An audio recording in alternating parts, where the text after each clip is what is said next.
à tous et bienvenue dans Smart Patrimoine. Smart Patrimoine, l'émission qui vous accompagne dans la gestion de vos finances personnelles. Et nous commencerons cette émission comme tous les vendredis avec l'art à la une, le rendez-vous dédié au monde de l'art, présenté par Sybille Aoudjan, journaliste spécialisée sur les questions d'art au sein de la rédaction de Bismart. Nous enchaînerons avec l'interview de l'art à la une où nous aurons le plaisir de revisionner l'interview de Yasmina Brasseur qui nous explique comment régler une dette avec une œuvre d'art, avant d'enchaîner avec Enjeu Patrimoine, un enjeu patrimoine consacré cette fois-ci aux 3 ans du PER. Et nous aurons pour cela le plaisir de recevoir sur le plateau Martin Landais, sous-directeur des assurances au sein de la Direction Générale du Trésor. A tout de suite dans l'art à la une.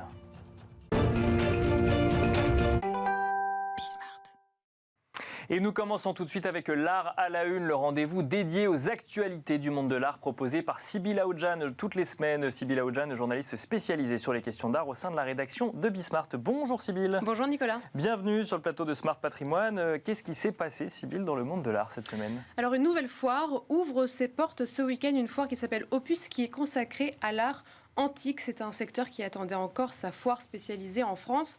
Pour cette première édition, l'échelle est réduite. Une sélection de 9 galeries sont venues présenter leurs œuvres de différentes spécialités, antiquité grecque, romaine, égyptienne, proche-orientale, islamique, précolombienne. Et donc le rendez-vous est donné ce week-end du 13 au 16 octobre 2022 à la galerie Joseph à Paris pour cette première édition. Alors les arts antiques, c'est un secteur assez particulier. C'est un secteur qui a besoin de redorer son image, Sybille ? Effectivement, il y a eu plusieurs scandales qui ont éclaté ces derniers mois. L'objectif de ce salon est de montrer notamment comment travaillent les acteurs du secteur, qu'il y a de la transparence dans leurs échanges. Le salon dit avoir sélectionné des galeries au parcours exemplaire ayant toujours montré un respect scrupuleux des règles déontologiques. Les œuvres en vente sont aussi examinées par un comité de vérification internationale et la foire a fait un partenariat avec l'Art Lost Register. C'est une importante base de données qui renseigne 700 000 œuvres, références d'objets perdus, volés, pillés, faisant l'objet d'un litige ou encore présentant des problèmes d'authenticité. Donc il y a un sujet pour suivre les œuvres qui sont présentées. On enchaîne avec les actualités de cette semaine. Sybille, les premières ventes de la collection de l'hôtel Lambert sont plutôt réussies. Oui, alors c'est une collection qui est immense. Le nombre de lots est si élevé qu'il faut faire plusieurs sessions pour effectuer la vente. Le premier volet a eu lieu le 11 octobre dernier. 95% des lots ont été vendus pour atteindre 46,8 millions d'euros. C'est un succès. Cette vente proposait du mobilier français, un groupe important de porcelaine montée et des tableaux de maîtres du XVIIe et du XVIIIe siècle. L'enchère la plus haute est une paire de marquises royales réalisée en 1784, emportée pour plus de 3 600 000 euros, un record mondial pour une paire de sièges français du XVIIIe. Et alors, il y a eu plusieurs préemptions également qui ont été réalisées, Sybille. Effectivement, le château de Versailles a préempté 2 mobiliers, une paire de scabelons pour 1,3 million d'euros et puis un guéridon pour 500 000 euros, un guéridon en bois de sycomore d'époque Louis XVI. Le mobilier national a aussi préempté pour 450 000 euros un tapis royal de la savonnerie d'époque Louis XIV. Et enfin, la manufacture de Sèvres a préempté pour 88 000 euros. Non, pardon, 88 000 euros exactement. Un vase couvert de faïence de Nevers de la première moitié du XVIIIe. D'où provient la collection, Sybille ? Alors l'hôtel Lambert, c'est un hôtel particulier qui a été construit en 1640, qui est sur l'île Saint-Louis. Et cet hôtel a été vendu dernièrement à Xavier Niel. Et donc forcément, le propriétaire précédent, qui était la famille princière du Qatar, la famille Al-Thani, vend tout le mobilier qui ornait les murs de ce mini Versailles. Plus de 1300 lots sont en vente. Et puis le tout sera réparti en 5 ventes en salle et 1 en ligne. Et une grande partie du produit de ces ventes sera reversée à la Fondation Al-Thani, qui a pour but de promouvoir l'art et la culture. Et alors on finit ces actualités du monde de l'art, Sybille, avec une note un peu plus juridique maintenant. Exactement, on parlait de préemption. Certains aspects juridiques ont été modifiés par le Conseil d'État récemment. Jusqu'à présent, en fait, quand on faisait une vente publique et qu'on vendait sa collection privée, l'État pouvait revendiquer un objet en apportant la preuve de l'appartenance du bien au domaine public. Alors dans ce cas-là, le propriétaire en fait n'avait tout simplement pas le droit du paiement de ce bien. Le Conseil d'État s'est exprimé sur la question. Il ouvre désormais droit à une indemnisation du propriétaire pour la perte de jouissance du bien et il admet une indemnisation à hauteur de 10% de la valeur du bien. Merci Sybille pour ces actualités du monde de l'art et nous vous proposons à présent de revisionner l'interview de Yasmina Brasseur, ingénieure patrimoniale au sein de Bred Banque Privée qui nous expliquait comment régler une dette avec une œuvre d'art. C'est un mécanisme en effet peu connu et c'est bien dommage. Peu connu parce que bon, il y a une procédure assez longue et je vous expliquerai ça plus tard.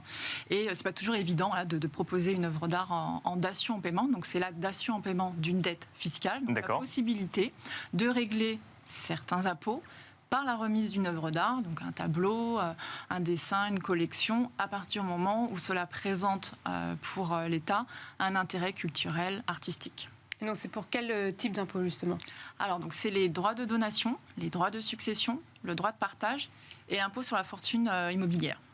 Et ce mécanisme existe depuis début des années 70. D'accord. Ouais. C'est le ministre de la Culture de l'époque, André Malraux, qui a imaginé ce mécanisme. Et quelle était l'idée derrière ? C'est parce qu'en fait, ça permettait de récupérer peut-être des œuvres d'art qui étaient dans des collections privées, de les refaire passer dans le domaine public, du coup ? Tout à fait. Ça permet aussi de maintenir des grands chefs-d'œuvre français au sein du patrimoine français national et éviter du coup des ventes à l'étranger, que ce soit au Moyen-Orient, aux États-Unis, en Asie ou peu importe. Et puis c'est aussi une facilité dans des successions peu liquides, notamment des successions d'artistes, comme vous savez Picasso. Bien sûr, il y a beaucoup d'œuvres et le musée Picasso a été créé par des dations en paiement. Les héritiers et les donataires ont donné des œuvres, mais proposé en dation en paiement des œuvres pour payer notamment les droits de succession qui s'élevaient. Ce qui évite d'aller vendre les œuvres peut-être à l'étranger ou autre pour ensuite pouvoir payer ses impôts ou autres et de rester, de garder le patrimoine effectivement sur le sol français. Exactement. Et donc là, il n'est pas du tout question de régler son impôt sur le revenu ou encore une dette qu'on pourrait contracter autrement. Non, alors donc impôt sur le revenu, c'est pas possible. La TVA, par exemple, c'est pas possible. L'impôt sur les sociétés, parce que vous savez que les sociétés peuvent aussi avoir un patrimoine de. Bien sûr. Oui. Ça, ce n'est pas possible. Donc c'est vraiment 4 impôts: droit de succession, droit de donation, l'impôt sur la fortune immobilière et le droit de partage. Et autre condition assez importante, l'œuvre doit appartenir à celui qui demande la dation en paiement. Donc celui qui est imposé du coup. Celui qui est imposé. D'accord, c'est ça. Il ne peut pas avoir un don pour ensuite faire une dation, par exemple, pour régler ses impôts. Non, c'est vraiment, il faut qu'il soit plein propriétaire. Donc du coup, s'il est en indivision, c'est pas possible. Sauf si l'ensemble des indivisaires proposent une dation en paiement, parce que l'ensemble des indivisaires sont redevables d'un impôt, notamment les droits de succession. Si l'œuvre est détenue via une société, même si le contribuable détient 100% de la société, ce n'est pas possible, parce que c'est une personne morale distincte. Elle est propriétaire du coup du patrimoine. Et pareil, en copropriété, ce n'est pas possible. On parle de quel type d'œuvre d'art, par exemple ? C'est très varié, ça peut être des tableaux, des sculptures. Il n'y a pas une définition spécifique propre. Alors, il y a un article du CGI, donc 1716, si je ne me trompe pas, du CGI qui détaille. L'importance, c'est pas tant la nature de l'œuvre, c'est qu'elle présente vraiment un caractère culturel et artistique intéressant pour l'État. C'est là où, dans la procédure, vous allez rentrer dans une sorte de bataille, la finance contre la culture. Ça peut être un peu subjectif, cette idée d'importance nationale. C'est là où c'est difficile, en effet, c'est là où c'est très difficile, parce que vous allez avoir la culture qui, elle, va se battre pour accepter la dation en paiement, en disant non mais cette œuvre, on la veut absolument, notamment le musée d'Orsay est intéressé, tel autre musée est intéressé, et puis ça permet donc du coup de maintenir cette œuvre sur les territoires nationaux. Puis avoir les finances qui va dire bon, on a un déficit assez élevé, on a besoin d'argent, on ne fait pas dation en paiement, on peut faire du cash, parce que c'est ça le sujet principal, c'est que vous payez vos dettes, non pas en numéraire. Oui, vous sortez pas d'argent, bien sûr. Vous sortez pas d'argent. Oui, bien sûr. Vous remettez des œuvres d'art.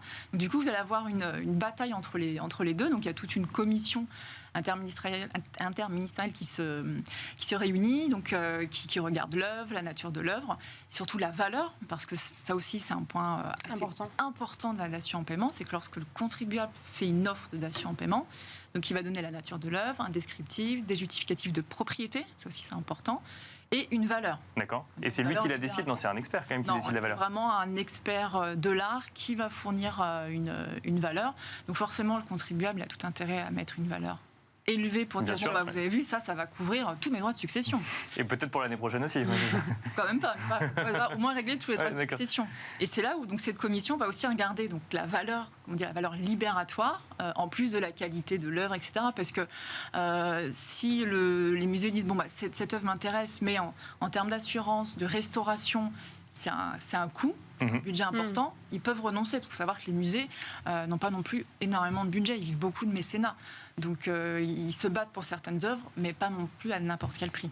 Alors si on revient depuis le début, là, j'ai besoin de régler cette dette, comment est-ce que je formule ma demande et que faire en premier? Est-ce qu'il faut d'abord que j'aille voir un expert, peut-être à Samantais, qui va me donner la valeur de l'œuvre et après venir présenter cette œuvre avec déjà un montant que j'aurais estimé, ou il faut peut-être faire l'inverse? Parce qu'en effet, le risque, c'est que la datation en paiement, elle n'est pas de plein droit. L'État peut vous refuser. D'accord. Ouais. Donc, il faut vraiment être sûr. Même si on coche toutes les cases et qu'on a le ministère de la Culture qui dit cette œuvre m'intéresse et qu'on a une œuvre d'art qui est considérée comme une réelle œuvre d'art par tous les éléments de la chaîne. C'est le ministère du Budget qui a le pouvoir. D'accord, c'est lui qui peut dire non. Et donc, ce qui est recommandé de faire lorsqu'on veut se lancer dans une datation en paiement, c'est d'aller un peu requérir des avis auprès de conservateurs de musées, auprès d'experts, tant sur la valeur, mais également sur l'intérêt artistique, culturel, historique, vraiment pour cocher les cases. Et quand on est vraiment accompagné par des experts qui vous disent, à mon avis, cette œuvre va vraiment aboutir, là, on présente une datation. Donc, on va tout simplement à 60 des impôts, auxquels on est redevable des droits de succession, droits de donation, impôts sur la fortune immobilière. On remet sur papier libre une description de l'œuvre, la valeur, les justificatifs de propriété, d'origine, etc. Et ensuite, cette datation, cette proposition est analysée par la direction des finances. Donc, elle va regarder un autre sujet important, si le contribuable en question est en règle au niveau fiscal. D'accord. Parce qu'en effet, si vous n'avez pas rempli un certain nombre d'obligations fiscales, la datation en paiement peut être refusée dès cette étape. Là où on peut avoir une difficulté, c'est notamment dans des sections d'artistes ou autres, il peut y avoir des œuvres qui ont été transmises du vivant, mais non déclarées. Et dans l'offre de la datation en paiement, vous devez notamment présenter l'origine, la nature de la transmission, la valeur et surtout les droits de mutation que vous avez payés. Et là, parfois, ça peut coincer en disant faut être en règle vraiment partout. Mon père me l'a donné, mais on n'a pas fait de déclaration, je n'ai pas payé de droit de donation. Là, ça peut déjà commencer à coincer. Ça, lorsqu'on fait une datation en paiement, c'est génial pour payer ses impôts. Non, mais c'est important à préciser, parce que si on a une œuvre d'art qui vaut, je ne sais pas moi, 1 million d'euros, mais qu'en fait on a un problème de 1 000 euros avec la Direction générale des finances publiques, ça peut bloquer dès l'analyse du dossier. Ça peut bloquer. Alors après, ce qui est important, c'est qu'il y a un montant pour formuler une datation en paiement. Le montant de l'impôt ne doit pas être inférieur à 10 000 euros. D'accord. Donc soit l'IFI, droit de succession, droit de donation. Ça peut bloquer. Alors la doctrine estime que lorsque le litige fiscal est très ancien, ça pourrait passer. D'accord. Mais bon, ancien, on ne sait pas combien d'années. Et autre sujet important que je n'ai pas dit, lorsque vous présentez une œuvre en datation en paiement, si c'est une œuvre que vous avez dans votre propre patrimoine et non issue de la succession pour laquelle vous avez réglé les droits, cette œuvre doit être dans votre patrimoine depuis au moins 5 ans. Si elle a moins de 5 ans, ce n'est pas possible. Si cette œuvre a déjà fait l'objet de 2 propositions de datation et 2 refus, vous ne pouvez pas de nouveau la proposer. C'est-à-dire, une année, vous la proposez pour la donation, on vous dit non. L'année d'après, pour le droit de succession, on vous dit non, puis vous la présentez la 3e année pour l'IFI. Ça ne passera pas. Et ce, même si le gouvernement a changé et que mécaniquement, le ministère de la Culture pourrait avoir une vision différente sur... Non, il y a vraiment des règles assez strictes sur ça. Alors, une petite question là-dessus, parce qu'on parle d'œuvres d'art, donc là, on part tous du principe que le ministère de la Culture ou le ministère des Finances ou de l'économie ou du budget sont d'accord sur le fait que l'objet proposé est une œuvre d'art. Est-ce qu'il y a parfois des litiges sur la nature même de l'œuvre en considérant que, oui, en fait, ça a beau être considéré comme une œuvre d'art par certains experts, ça n'intéresse pas le ministère de la Culture, même si la valeur pourrait être élevée et pourrait régler un certain nombre d'impôts? Oui, on peut avoir un refus d'agrément, tout simplement. Parce qu'il faut forcément qu'il y ait un musée qui puisse l'accueillir. Par exemple, l'État ne peut pas seulement dire on va le mettre dans nos réserves et pas la proposer au public. Non, il faut vraiment qu'il y ait un intérêt artistique, culturel, historique. Donc il peut avoir, à l'issue de cette commission interministérielle, ils peuvent tout simplement dire non, ce type d'œuvre, on en a déjà beaucoup. Donc oui, même si elle a une valeur très forte, on en a déjà beaucoup. On n'a pas forcément besoin, non, on a déjà vu, ça on en a déjà suffisamment. Donc là, on peut arriver du coup à à un refus d'agrément. Autre sujet, si la valeur est supérieure aux impôts dont on souhaite régler, bien sûr. On ne vous donne pas la différence. Et c'est pour ça que je parlais de l'année peut d'après. pas être redistribué sur l'année d'après. Non, ce qui va se passer, c'est qu'il y a une partie, ça va être la datation en paiement pour régler les droits de succession notamment. Le reliquat, vous faites une libéralité à l'État. Donc vous n'avez pas, on va pas vous faites un cadeau à l'État finalement. Exactement. Et en revanche, oui, donc il faut bien calculer. Oui. Il faut bien calculer. En revanche, si la valeur est inférieure, vous devez régler le complément en numéraire, en virement, etc. Et c'est là où parfois, au cours des échanges entre l'administration fiscale et le contribuable, le sujet de la valeur va être assez importante. Et enfin, phase finale, si on arrive à un refus d'agrément malheureusement, la valeur libératoire qui a été proposée dans la datation en paiement, c'est ce qui sera retenu notamment pour les droits de succession. Voilà, c'était Yasmina Brasseur qui était sur le plateau de Smart Patrimoine pour nous expliquer comment régler une dette avec une œuvre d'art. On se retrouve tout de suite dans Enjeu Patrimoine.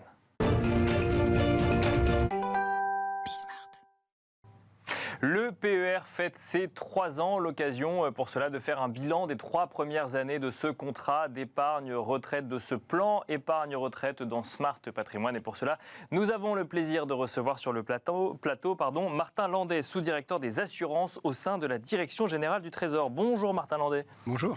Bienvenue sur le plateau de Smart Patrimoine. Donc le plan épargne retraite fête sa 3e année d'existence avec un bilan plutôt positif. Si on regarde les chiffres publiés, plus de 6 millions de personnes bénéficient déjà de nouveaux PER, donc ce plan d'épargne retraite nouvelle génération, et c'est 2 fois plus que l'objectif fixé par le ministère de l'économie et des finances. Exactement. 3 ans après la loi Pacte, ce qu'on constate, c'est un succès pour le PER, un succès qui est un succès collectif, puisqu'au 30 juin 2022, on a 6 millions de bénéficiaires de ces nouveaux PER. D'accord. Et comme vous le rappeliez, c'est beaucoup plus que l'objectif initial qui avait été fixé pour fin 2022 à 3 millions de bénéficiaires.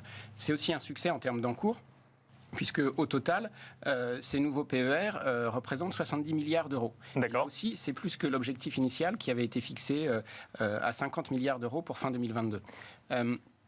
Ce qu'on peut dire, c'est que ce produit d'épargne retraite, il a permis aux assurés d'avoir des contrats au total en moyenne de 11 000 euros par PER. D'accord. C'est même 15 000. Donc 11 000 euros accumulés depuis 3 ans, donc versés sur ces PER. C'est 11 000 sur ces nouveaux PER. D'accord. Et 15 000 pour les PER individuels. D'accord. Et ce qui est un élément très positif pour nous, c'est que cette dynamique, elle est constante depuis 3 ans. Si on regarde les chiffres du 30 juin 2021, on voit que par rapport à il y a un an, on est à plus 50% en termes d'encours au 30 juin 2022. Donc il y a vraiment un rythme qui ne décélère pas, et ça, c'est très positif. Et alors, comment est-ce qu'on explique qu'il y ait une appétence pour ce produit d'épargne retraite? Parce qu'il en existait avant, il y a d'autres moyens d'épargner pour sa retraite, que ce soit d'investir dans l'immobilier ou de passer par une assurance vie. Pourquoi est-ce que le PER plaît autant? C'est parce qu'il plaît aux distributeurs ou parce qu'il y a une vraie appétence des épargnants? En fait, avec la loi Pacte, l'objectif, c'était de créer un véritable choc d'attractivité pour l'épargne retraite. Parce que si on regarde le panorama avant la réforme, on a un paysage de l'épargne retraite qui est extrêmement fragmenté. Vous avez beaucoup de produits, vous avez les articles 83, les Madelin, les PERCO, vous avez les PERP. Et donc, tous ces produits sont régis par des règles spécifiques. Ils sont peu portables. Et surtout, ils contribuent peu au financement de l'économie. Et donc, avec Pacte, l'objectif, c'était de créer un choc d'attractivité parce qu'on considérait que ce n'était pas satisfaisant que ces produits, ils représentent, quand on regarde les chiffres à fin 2018, on est à environ 240 milliards d'euros d'encours. Quand vous regardez par rapport aux livrets réglementés, comme le livret A, à plus de 300 milliards, quand vous regardez l'assurance vie, à 1800 milliards, on n'est pas dans les mêmes ordres de grandeur. Et ces 2 produits que je viens de citer, livret réglementé ou assurance vie, ils étaient utilisés de fait pour la constitution d'une épargne retraite. Et ce n'était pas satisfaisant. Retour 1 an en arrière, lorsque le PER fêtait ses 2 ans, Bruno Le Maire, ministre de l'économie et des finances, avait pris la parole pour constater d'ailleurs le fait qu'il manquait peut-être un petit peu de transparence sur les frais associés au PER. Et donc du coup, il y a eu plusieurs accords de place qui ont été signés par la suite pour travailler à une meilleure transparence, mais surtout une meilleure lisibilité des frais associés au PER. Où est-ce qu'on en est lorsqu'on fête la 3e année du PER? Alors, déjà, on peut se dire que le pari qui avait été fait et l'objectif de la loi Pacte, il a été clairement atteint pour plusieurs raisons. Et peut-être on peut revenir sur les leviers qui avaient été mobilisés dans la loi Pacte. Le premier levier, c'était d'avoir un produit qui est portable. Comme je disais, c'est une épargne qui est portable entre tous les produits, toutes les entreprises, pour s'adapter aux évolutions des carrières professionnelles. Ça, c'était majeur. Le deuxième, c'est que c'est un produit plus souple. Vous pouvez sortir pour l'épargne volontaire et d'entreprise, salariale, vous pouvez librement sortir en rente ou en capital. Bien sûr, et puis, ce qui n'était pas possible avant. Exactement. Et puis, avant le départ en retraite, vous pouvez sortir de votre contrat pour l'achat d'une résidence principale. Donc, ça donne beaucoup de souplesse. Le troisième point, c'est que c'est une offre, on l'a dit, plus lisible et plus simple. Vous avez tous ces produits qui ont été regroupés dans un seul produit, le plan d'épargne retraite. Et puis, enfin, un élément important pour nous, c'est que la contribution au financement de l'économie de ce produit, elle est bien meilleure. Parce que l'épargne retraite, bien c'est sûr, une épargne longue. Qui peut d'ailleurs faire partie de l'épargne salariale, oui, bien sûr. Mais l'épargne retraite, c'est une épargne longue avec des horizons de sortie de 20, 25 ans, tout à fait adaptés au financement de l'économie. Et on était dans un équilibre sous-optimal avant la réforme, grâce notamment à la gestion pilotée par Horizon, introduite dans la loi Pacte. Vous avez tous les leviers pour vraiment contribuer au financement de l'économie. Alors, en effet, il y a un an, le ministre avait constaté que sur les frais, des améliorations étaient possibles. Il y avait ce sujet d'incompréhension parfois entre deux PER, de noms de frais différents ou d'incompréhension sur quels étaient les frais qui étaient réellement appliqués. Alors, on peut dire là-dessus que la loi Pacte, elle comprenait déjà des avancées pour l'information des épargnants, notamment l'information sur les rendements, les revalorisations de l'assurance vie. En effet, on a continué à travailler sur cette transparence avec les fédérations professionnelles, ce qui nous a conduit à un accord de place en février 2022 qui a permis deux avancées. La première, c'est que depuis le 1er juin 2022, l'information sur les frais des PER, elle est sur Internet pour permettre une meilleure comparabilité des offres. La deuxième avancée, c'est l'affichage des frais totaux pour chaque unité de compte. Et depuis le 1er juillet 2022, il y a eu un petit mois de décalage, l'épargnant, il peut connaître en amont de la souscription et puis dans le relevé d'information annuelle, le montant total des frais de gestion de ces unités de compte. Donc, ce qu'on constate, c'est que des remontées de terrain, cet accord de place, il est plutôt bien appliqué. Et donc, notre souhait, c'est que cette transparence, elle permette une meilleure comparabilité, qu'elle permette une concurrence accrue et donc, au final, puisque c'est ça l'objectif, une pression à la baisse sur les frais. Autre sujet qui va avec l'anniversaire du PER, c'est que vous attaquez, si je puis le dire ainsi, au sujet des contrats d'épargne retraite en déshérence. Il y en avait tant que ça pour que ça devienne un sujet géré par le Trésor ? Eh bien, la lutte contre la déshérence, c'est une priorité du gouvernement, en vérité, depuis assez longtemps. Pas seulement du gouvernement, de l'ensemble des pouvoirs publics. Quand on parle de déshérence, on parle de contrats en fait, qui ne sont pas... qui sont perdus, quoi. D'accord. Un contrat en déshérence, c'est quoi ? C'est un contrat d'épargne dont le capital ne peut pas être versé à son bénéficiaire parce qu'il y a des assurés qui ignorent qui sont bénéficiaires d'un contrat. Donc ce n'est pas le souscripteur, c'est le bénéficiaire, d'accord. Exactement. Typiquement, Nicolas Pagnès, vous ignorez que BFM a souscrit un contrat d'épargne retraite pour vous. En l'occurrence, ce serait peut-être plus Bismart, mais oui, c'est possible. Bismart a conclu un contrat pour vous. Vous l'ignorez. Eh bien, en fait, vous allez à la retraite sans savoir ça. Et donc, Et donc ça va rester sur un contrat et personne ne viendra le réclamer. D'accord. En déshérence. Alors, il y avait déjà eu des travaux là-dessus, notamment la loi Eckert, en 2014, sur la déshérence en assurance vie. D'accord. C'est aussi un sujet. Sur la retraite supplémentaire, on voyait qu'il y avait encore un sujet. Quand on regarde les chiffres publiés par l'ACPR, l'autorité de contrôle prudentiel et de résolution, le superviseur des assurances et des banques, en 2018, il s'estimait que les contrats non liquidés passés 65 ans, donc normalement, après 65 ans, vous êtes en retraite, vous avez liquidé, ça représentait plus de 5 milliards d'euros. Donc il y avait un sujet qu'il fallait traiter. Et donc, c'est pour ça qu'a été mis en place un nouveau service en ligne, gratuit, Mes contrats d'épargne retraite. C'est un service en fait qui vient en application d'une loi du 26 février 2021, la loi dite La Baronne, qui a créé un droit à l'information sur les droits acquis dans le cadre des plans d'épargne, des contrats d'épargne retraite. Et donc, ce service, il permet simplement à à un salarié qui soit encore en activité ou à la retraite de vérifier s'il n'est pas bénéficiaire d'un contrat d'épargne retraite ou non d'un contrat. Et donc là, l'enjeu, ça a été de recenser tous les contrats. Bien sûr. Et donc là, on est à près de bientôt 12 millions de contrats recensés sur la plateforme, auxquels tout le monde peut avoir accès de manière très simple. C'est sur inforetraite.fr. Et donc ça veut dire 12 millions de contrats dont il a été identifié que personne n'a sollicité le contrat en question. C'est 12 millions de contrats au total. Parmi ces contrats-là, il y aura peut-être des contrats en déshérence, mais là, c'est l'ensemble. D'accord, je comprends. D'accord. Après, on pourra aller vérifier en tapant son nom, exactement.